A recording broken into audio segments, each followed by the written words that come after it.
Coaches and affiliate owners, we are super excited to launch our Fit Affiliate Founders League. It is hosted over on the School platform, and you'll find a link in the show notes or a link in our bio over on Instagram. This is a group where there will be high level conversation, high level thinking, critical thinking, creative thinking, a little bit of fun, but the end game is everybody is helping everybody else be better. So I'll see you over there. And welcome back to our next episode of the Fit Affiliate podcast. Finally, 50% female on the podcast recording. I feel like I've got a bit of backup today. Joined as always by Andrew and Tony, who are weirdly at different points on my screen today. But I am very excited to have the Southeast Asia affiliate manager, founder and head coach of CrossFit Enduro, and seminar staff, all things CrossFit, pumping through your veins. Juria Maree, very lovely to have you with us today. What an introduction, Lisa. What do I say to that besides thank you? You're welcome. I mean, I feel like CrossFit pumping through your veins requires an antibiotic prescription. So yeah, over the last all few the good episodes. stuff. That sounds like a staph infection to me sometimes. I don't know. I've been in a lot of CrossFit affiliates. They're not that clean. Yeah.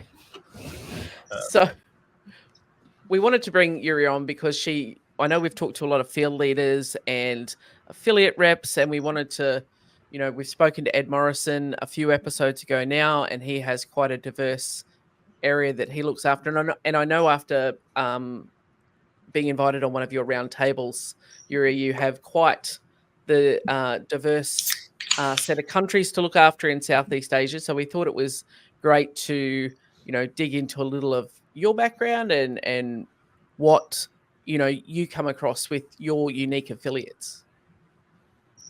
Yeah, very unique. We have such a diverse community that we take care of.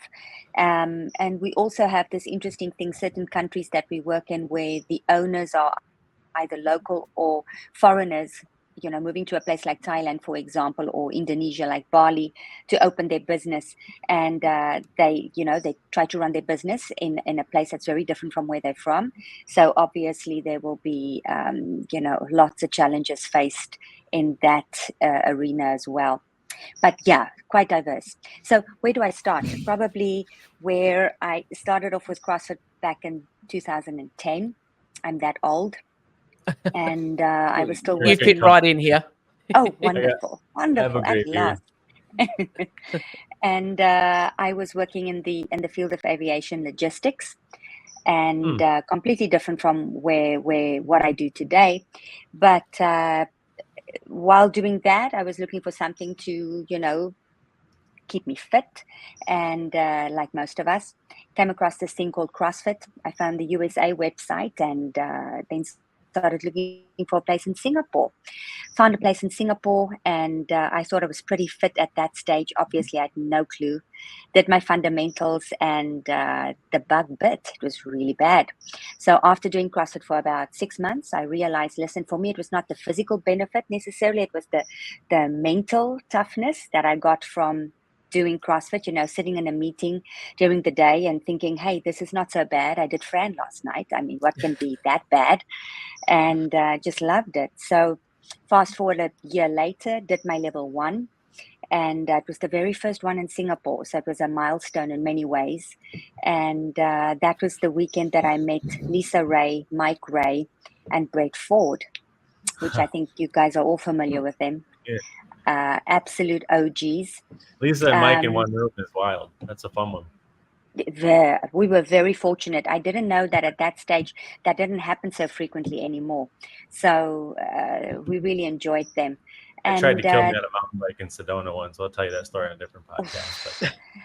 They're pretty hardcore.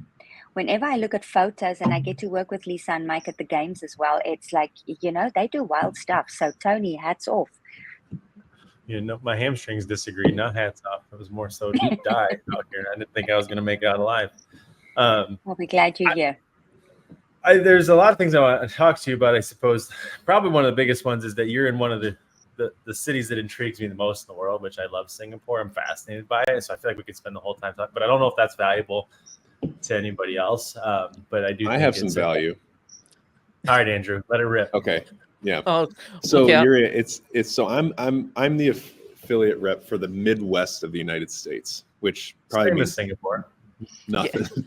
But I think when people listen, I think, and you probably think too, there's a disconnect of what CrossFitters, affiliate owners, coaches think of what we do as representatives and country managers. So case in point, I watch over, that's what I tell people, I watch over about 700 to 800, somewhere in the middle, affiliates. And that's just in That's a a few lot. states. Yeah. Well, I want people to tell. So how many countries do you watch over? And then how many total affiliates is that? That's quite different. So my numbers will be like something like about 10 countries, but then it includes really small countries where we have a presence of maybe a footprint of one affiliate, and then So sometimes cool. it's a military affiliate. Right. So total, we're standing at 126 right now. Okay. And when I started It's about actually way 2 more years, than I thought. That's As a matter of affiliates, fact. right? that's Yeah. affiliates, yeah. Yep. And then how many countries does that span? That's 10? about 10 countries.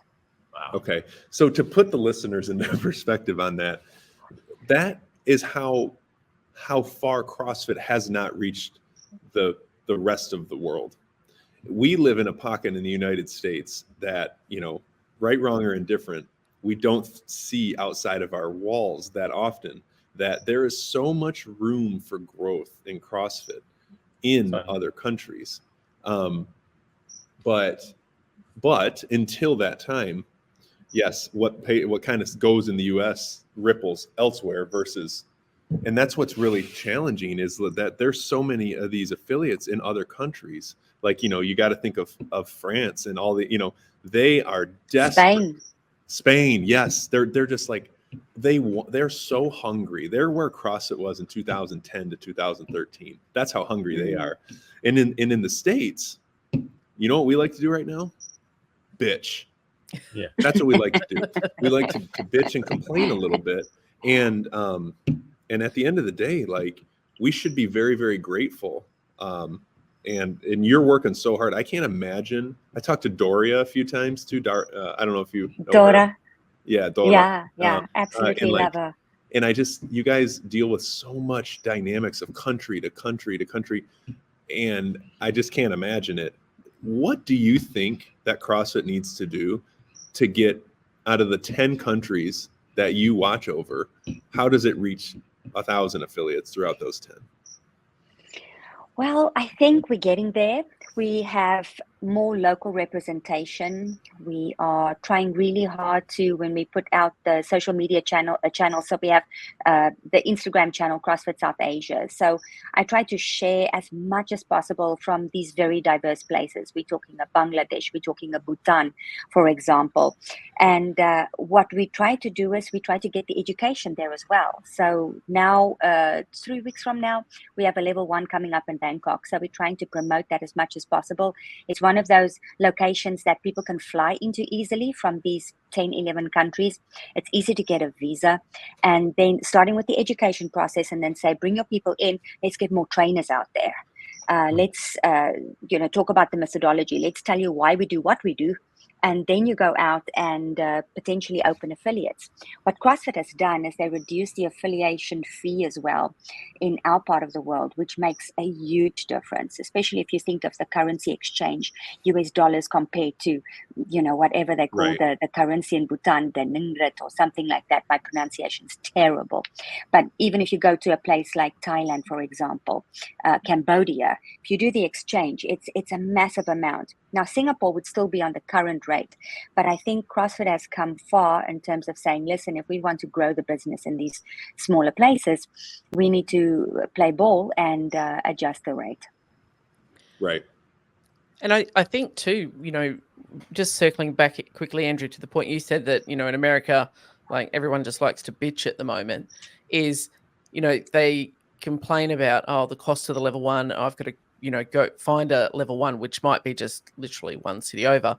When you're talking in like Juria's region, it's like, I need a visa to go to that country. Right. to be able to do the Right. level 1, because it's not necessarily going to be in my home country. And there's so many barriers, but people keep pushing through those barriers because they want to be doing this thing and growing this thing so much, like whether it be, Yeah. you know, coaching or with a view one day to having an affiliate, that they're like, well, if that's what I got to do, that's what I got to do. Yeah, it's like the And comfort crisis. if I may put that into perspective, recently we had a seminar in the Philippines, and it's a small seminar. It's not like what you guys would have in the States where it's like 20, 30 people. We were probably less than 10, but at least 2 of those people, the participants, they had to get money. They don't have a credit card to swipe it. You know, it works a little bit differently. They had to crowdfund it in their village. So people would band together, raise funds to send this guy over to go do his level 1. And That's so cool. I mean, that just boggles the mind, where you in the Western world, for example, you swipe your card and, you know, you worry about it later. So yeah, privilege, I guess, or benefits. Maybe it's a little bit of both. You know what problem solves all that? A different currency that might be digital. Oh no! And so at the end of the Oh, day, no. I hope that's coming. I was waiting for it. I was like, don't do it. That's really cool. That's and also, you know, and I'll shut up after this, but because it is, when we go to the games, yes, Tony, to answer your question, the field rep team and the international at the games is where we all come together. So yes, we have a relationship.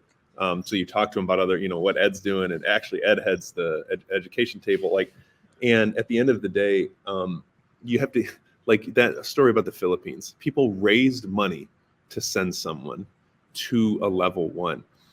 We are running into people very, very upset that they have to get their level 2 to continue their business right now. That's a thing that is kind of hot topic. And at the end of the day, like you had the luxury to be able to wake up, have the funds to do it. You just didn't feel like doing it because you didn't want to be away from your Netflix for a weekend. Like, let's just call a spade. And that's not everyone. I'm not speaking in, you know, absolutes, but it's really cool to hear stories like that. And I hope more of those get shown. I think that would be cool media for the country managers to bring those stories of like, hey, this person almost died to get here. That's how much that they love the methodology. He didn't, but almost. No, not that. You know what I mean? But I'm literally sure that there is that going on somewhere. Oh yeah, for sure. And you know, Andrew, if I can hop onto that, this thing that people are saying, like, you know, I don't want to go do my level 2. How dare you tell me that I need to go, you know, upgrade my skill? It's mind-boggling, and I use that term the second time now, because if I go to a place like India, education is so premium that it's all about pushing. Once they get the level 2 done, they're like, okay, how long will it take me to prepare for the level 3? And I'm just like, oh my goodness, this is just something else. You look at the training guide, they got it printed out. They've already read through it 3 times. It's underlined. It's like little post-it notes on it, you know, tea stains, blah, blah, blah. And you're just like, wow, it's such a joy to teach people like that, you know, to take them through the level 1 or the level 2, because they just absorb it. Well, what's very funny is there's no difference between India, the country, and India, like the Indians who are in America. That's exactly how they operate as well. Oh, is it? And everyone's like, oh, you know, they get to go to the schools because of their ethnicity. And I'm like, sure, you could make yourself feel better that way. But if you gave Andrew Charlesworth some medical books and then you gave someone who was raised in that culture and society, they're going to smash me, absolutely smash me. Because I don't operate that way, and they do. So don't complain that way. That's so cool. I would love. I mean, I'm not going to travel, but it'd be so cool to do a seminar in India, because I would love. I would love people to like, hey, ask me more questions. Like, show me the notebook. If people are writing stuff down as you're talking, nothing better, because you feel like you're truly giving the information. Yeah. It's I mean, I do think there's a lot of value in that, and I'm glad that you did bring that up. So high five, Andrew, on that one, because I probably would have still been on the rabbit hole of how cool it is in Singapore. But India is a wild place, right? But all of Southeast Asia, I feel like, is when Ed was on, I literally was talking to him about this. I'm like, he oversees probably the craziest of like the actual region, because he's got like the Middle East, and like, it is wild, right? And but it really comes to a confluence. It comes to a head specifically in like Southeast Asia, because to your point, there's 10 countries and there's, a little over 100 affiliates, but I don't know, maybe back to Andrew's point, the small-mindedness of Americans to not look outside the border might not really appreciate how different those 10 countries are, right? Like they're not like, it's not like going United States to Canada or even United States to Mexico, or maybe the language is different. We're talking like full cultural, religious, spiritual differences. We're talking, and to your point about even just their idea of how they change their environment, their agency, right? Like what does that look like? And so like you got countries like India and some of the other Southeast Asian countries, where they're like, education is the way. Other people are like, skill, I got to work my way out of this hole.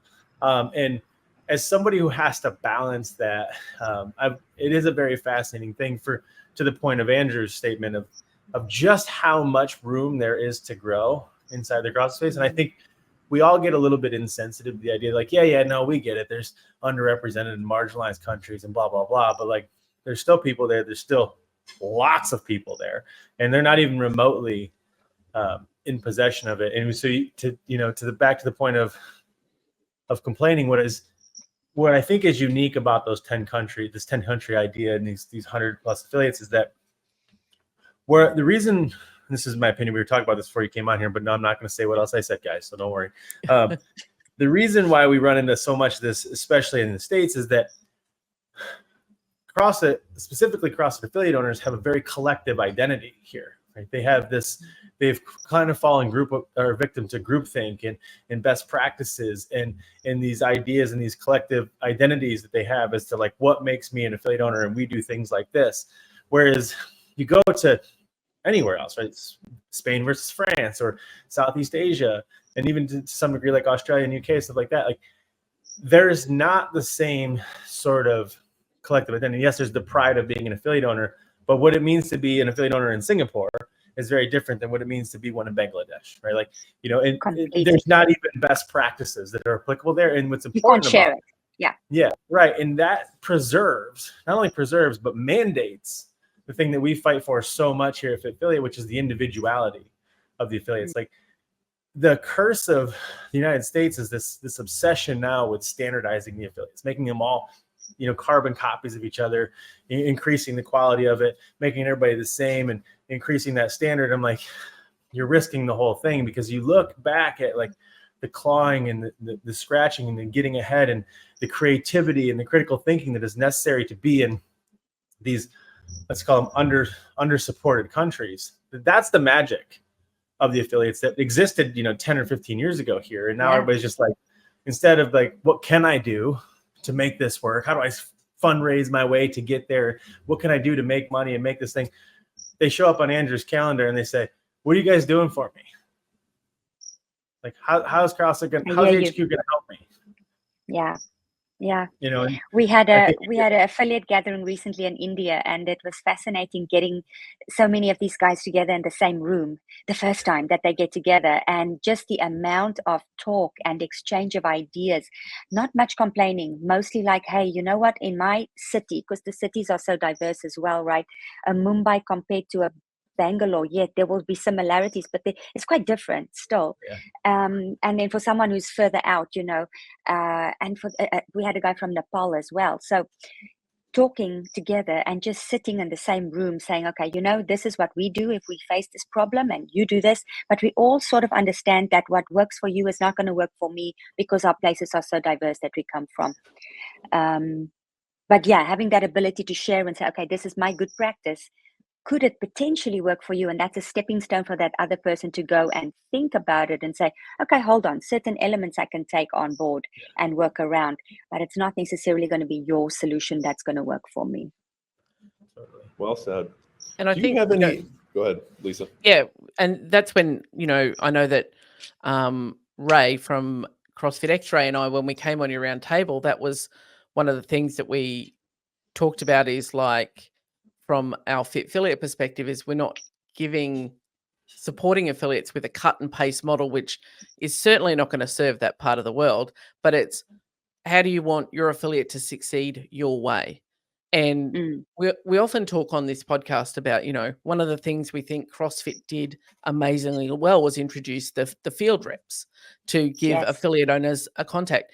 And, you know, back to Tony's point that, you know, this is really, you know, this part of the world and other parts are very underserved and have been under-supported, I guess.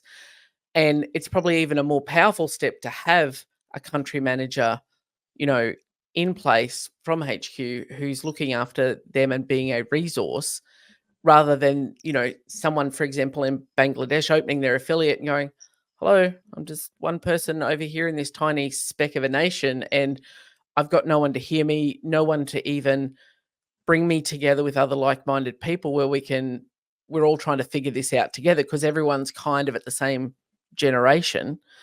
And so I think that's been very powerful for allowing the region to grow and help, you know, CrossFit get to its goals of, you know, numbers of people doing CrossFit and all of that sort of stuff. We need more affiliates and more coaches and that sort of stuff. But I think it's quite powerful in that now this area has like a beacon of light that can draw everyone to it. I think an even better step that CrossFit took earlier this year was to decide, we said, okay, these are the 4 top countries in my region that we think it's growth points. And that would be India, Philippines, Thailand, and who am I forgetting? Malaysia. And what we did is we chose a specific country manager, like a local country manager for that country as well, to drive business. And that is probably the best decision they made recently, because the growth, okay, it's nothing compared to what you guys see in the States, for example, but at least the needle is moving in the right direction. And now there's not just a contact point of someone who's been in the field for many years, for example, in the form of me, but now you have a local rep who has their own affiliate, and some of them have had their affiliates for 10 years. So it's like another contact point, and another face to contact. So yeah, I think they're moving in the right direction. Yeah, and my charge to the U.S. affiliates who listen to this is an arrogance piece, and that's not in a negative way. Pride and arrogance are very, very, very closely, you know, related. And distinct that for me as a second language speaker. Okay. Yes, how do you distinguish that? I would absolutely love to go into deeper depth on that. So pride is something where you drew a picture, okay, and you're very proud of yourself, of how it looks. You had a beautiful painting, and you're very proud. You're like, wow, look at this painting that I drew. I'm happy about it. I'm proud of myself. Pride. Arrogance is where you're so proud of your skill you have, or the thing you've acquired, that you look down upon others and you don't recognize the work they've put in for their skill. Case in point, as CrossFitters, we have an arrogance that we are better than everyone else in the fitness industry. And I understand why, because we have more technical definitions. We can actually put math to saying, well, here's why we're better. But fundamentally, that doesn't necessarily make us better. That's just a math equation. You could be an asshole and be a CrossFitter. You could be, a serial killer, or, somebody who just does really bad things. So what I'm trying to bring to the United States is, a lot of time we're like, yeah, we are the only epicenter of CrossFit. And I'm like, cool for now, but we need to think about our community as global, everyone. And the challenges that they face. And matter of fact, when you're not arrogant, you can actually learn from others. You can learn from the countries that are maybe, like, I would love nothing more than to hear what your top earners do that may or may not apply to things that I could learn to bring to other affiliates, right? And I think that hopefully the media kind of gets a grasp on that, and they can put that stuff out there, because amazing information. Absolutely. Yeah, that would be really nice to share, for sure. Yeah, you make me think about that, Andrew.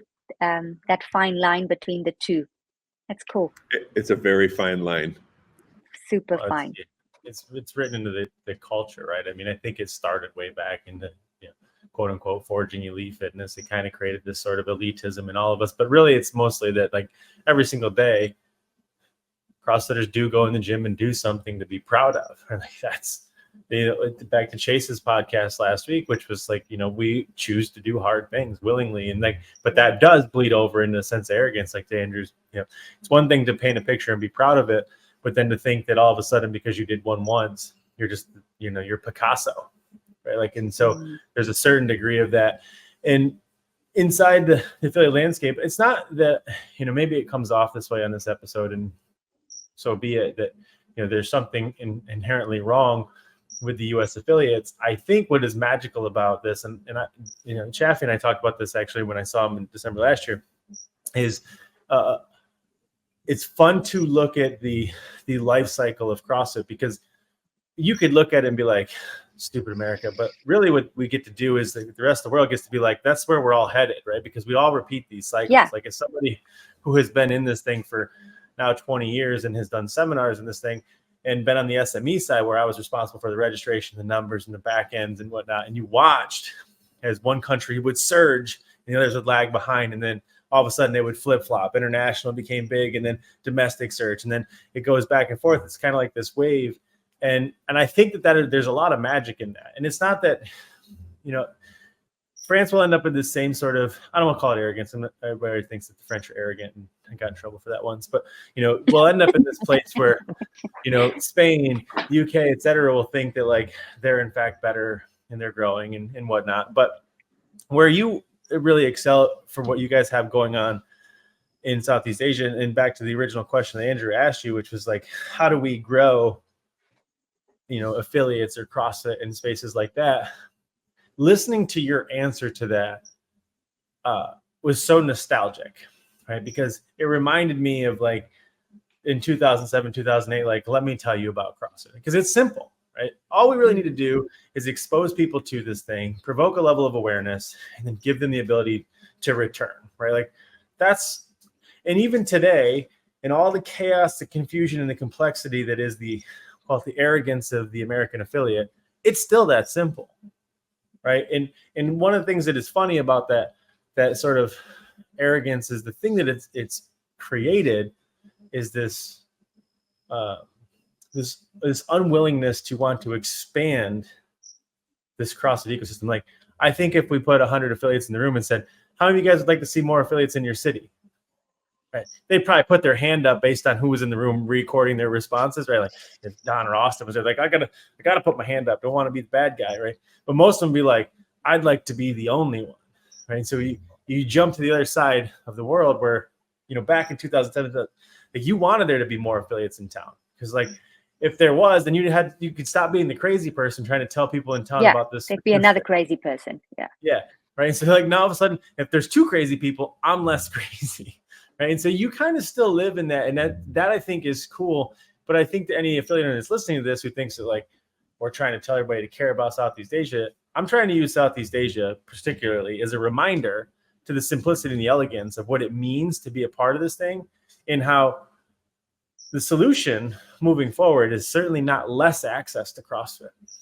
It needs to get to more, right? Like, everybody throws around Don's 30 million by 2030 thing. And whether you believe it or not, like there's a lot of value in that, because right now, for sure, in the arrogance side of the American affiliates, is that one of their big struggles is that because of their inward facing view of this thing instead of their outward facing view, they're all competing for the same market share of the same people in the same communities in the same cities. Therefore, another affiliate is another nuisance. Whereas they've forgotten that it's their job to get more people in the affiliate. And so like, it's kind of refreshing to hear that question from Andrew to you. Is like, how do we grow this thing in an area like that, where there's more people there than there is in the entirety of the United States, right? Like by, I don't even know the number, but India alone has already won that war twice, right? So, and so there's this notion of getting back to simplicity, getting back to the elegance that I think is refreshing in the approach that you have, because you can't be any more complex. Like it'd be the worst case scenario if you tried to bring, these American level conversations and considerations to the Southeast Asia affiliates, they'd be like, what? Why is that? Why wouldn't you want another affiliate in town? And you see it a little bit in some of the emerging places. Like, I think you probably see it to some degree in, like, I don't know, like Taiwan, where there's a little bit more affiliates popping up. But I guess my point is that it's refreshing to hear that, and hopefully anybody listening to it is like, oh, I could see how that would actually be better for me, because more people doing CrossFit means more people in your door. It's not competing for the same 200 that are in town. And Tony, you said something earlier, which I think is quite critical. It's our maturity as well, CrossFit's maturity. If you think of when we started off back in the day and the messaging compared to where we are now, I like to go to the website every now and then, the official website, and just go see what the messaging is like. And I like what I'm seeing. And when I look at the emerging markets, as we call them here, most of them are actually sort of in line with that messaging. So yes, they will have the part where it's all about elite, and I'm going to show you how amazing and how great I am, and this is what I do, and this is my PR. But a lot of them are actually focusing on the everyday person coming into the gym. And the one thing that they really take care of is CrossFit kids. They really want to expose these kids. So I am positive that the future for CrossFit is bright, because there is just, the kids are coming. And, and that's sad, because my wife was one of the first CrossFit Kids seminar staff in 2014, and the amount of travel she did in other countries was mind-numbing.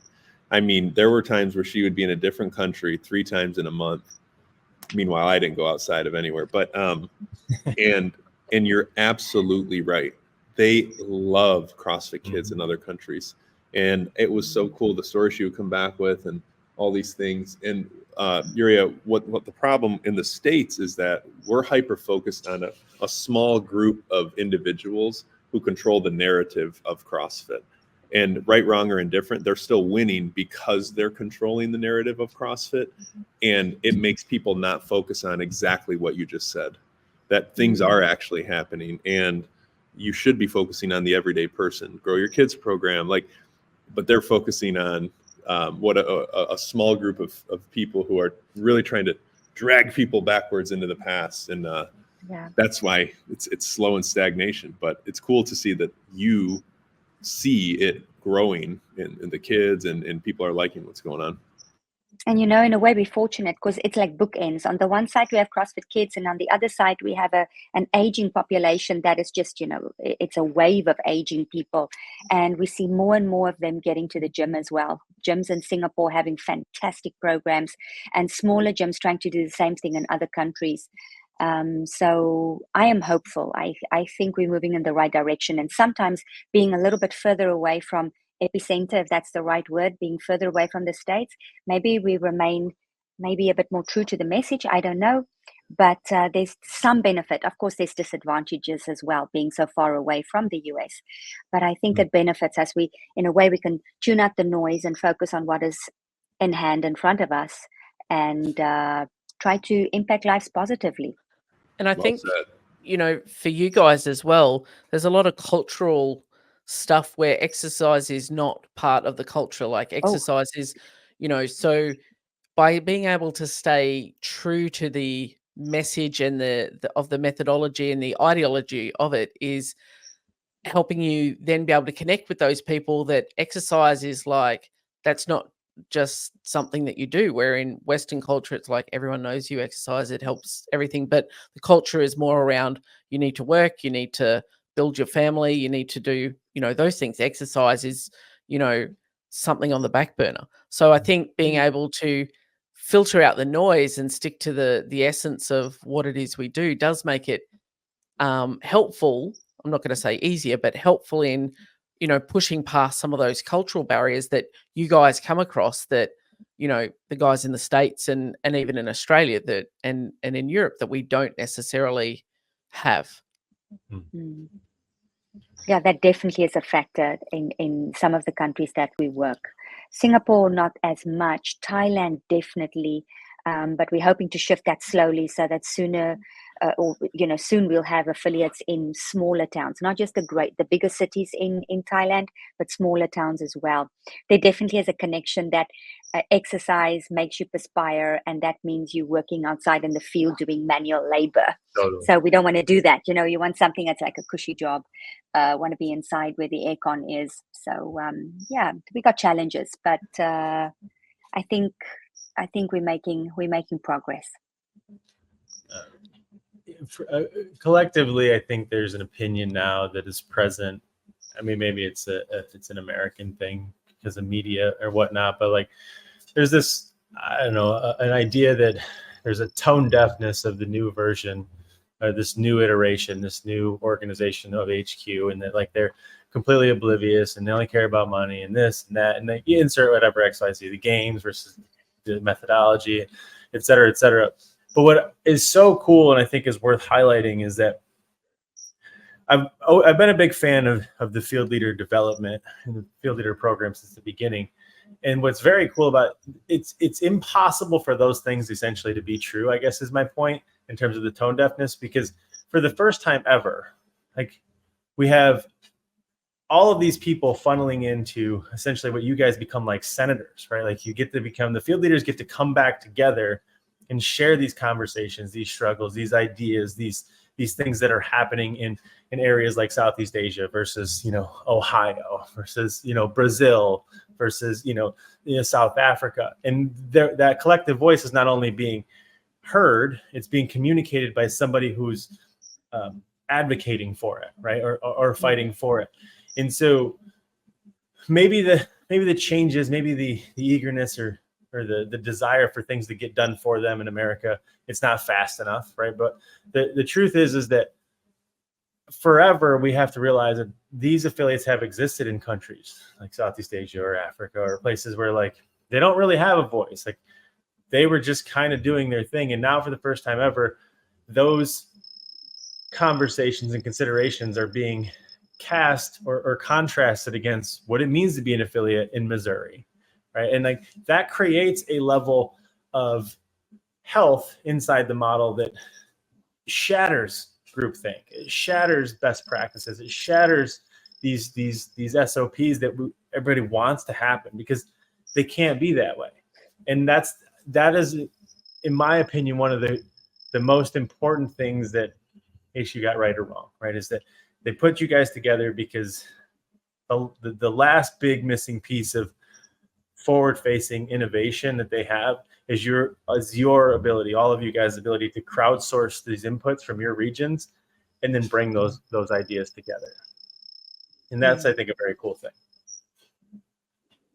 Yeah, they definitely did that right, for sure. Doesn't mean you guys don't end up in your fair share of drama, but that's a different conversation altogether. Because this is the world of CrossFit. It's part and parcel of it. And the first line. It's the beauty of bringing together people, like people be peopling. There will you're not always necessarily going to have everybody on the same page all at the same time rowing in the same direction. There's always going to be that element, but I think it's that ability that we have to, like what Andrew said, is to navigate that, stay clear of noise, and just focus on what's what and the important things and the priorities and the why, which is what we keep. If people who've listened to this podcast for more than 2.3 seconds will have heard us talk about this on nearly every episode, coming back to that why and that essence, rather than feeling like every person who has the word CrossFit in their title is a competitor. It's like we're all on the same mission, kids. Like let's just we go further, faster together, rather than fighting each other, which is where your market is at. Those affiliates are going, well, let's work together we've got to pull together and grow this thing, rather than, well, you're all threats, I'm not telling you anything. Like it's, yeah. So I think that's a powerful thing. I love it. I'm very grateful for the work that you guys all do, especially yours I can't even imagine what it's like to be. I said this to Ed because he's got all that, but like yours specifically, your region, I'm like, that's wild. So thank you for the work you do for those people. I mean, and I'm sure that they're very grateful for it as well. But I know it's no shortage of work. I know it's no easy task. I know it's probably not the easiest thing you've ever done for sure. So thanks, I guess, if you don't hear it enough. Oh, thanks, guys. It's an absolute privilege and an honor to serve the community. And I say that truthfully. And, you know, as someone who sat across or at one of your round tables, Juria, I can speak to, you know, the amazing relationship and the community and the tribe you're bringing those guys together, like just to see the interactions as a guest, to see how you guys all interact and connected. So I think what you're creating there is something really powerful and special. And I know that, you know, Ray has got inspiration from that in what he's starting to do with Taiwanese affiliates and like, hey guys, he's doing good work. He's doing amazing work and coming and sitting around the table and like, let's just talk openly. Let's not like be resentful of each other. So you are definitely leading the way over there. So, you know, to second Tony said, you know, thank you for the work you're doing. I think it's really important, but also, you know, really positive role modeling and connection for everybody in that area. Thanks, Lisa. It really is it's a team effort more than anything else. But and there's a lot of support from Ed and the rest of the crew, and that always helps, you know, because whatever you see now and you haven't seen it before, there will be someone, you know, in Chaffee's team who've seen it before. So that always helps for sure. Thank you for you guys too. Appreciate your time. We've loved having you on the podcast, and I know we will have you back again. I'm just coming to Singapore to hang out with you, so we'll just arrange that. Well, you better let me know because I'm currently in Thailand trying to set up a base here. So if you come to Singapore, I'll meet you there. I'm not leaving right this second, so we'll figure that out. It's a fantastic city. Awesome. You have to see it. Fantastic. So thank you for your time. I appreciate you getting up at or staying awake at dark o'clock for you, but we appreciate it and we love being able to connect with you. So thank you very much, and we'll see you guys on the next one. Thanks, guys.